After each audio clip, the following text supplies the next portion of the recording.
والنازعات غرقا والناشطات نشطا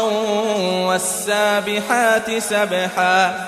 فالسابقات سبقا فالمدبرات أمرا يوم ترجف الراجفة تتبعها الرادفة قلوب يومئذ واجفة أبصارها خاشعة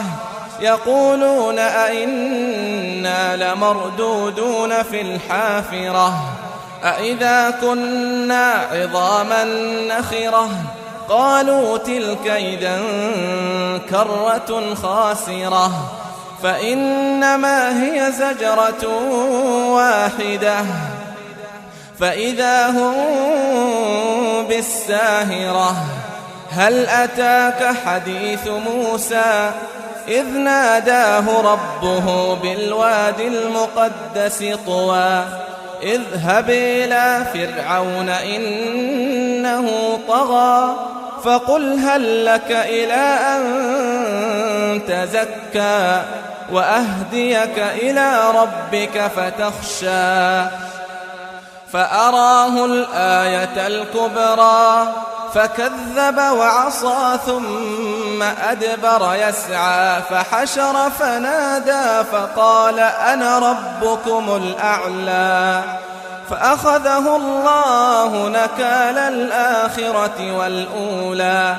إن في ذلك لعبرة لمن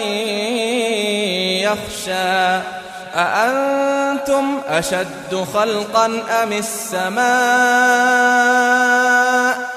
بناها رفع سمكها فسواها وأغطش ليلها وأخرج ضحاها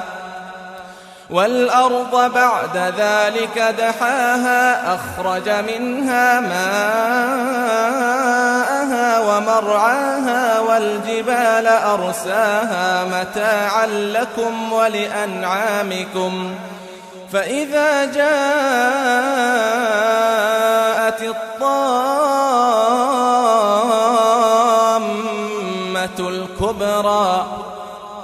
يوم يتذكر الإنسان ما سعى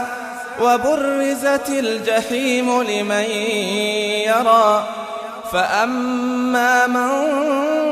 طغى وآثر الحياة الدنيا فإن الجحيم هي المأوى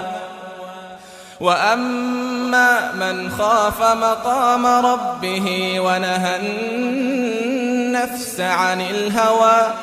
فإن الجنة هي المأوى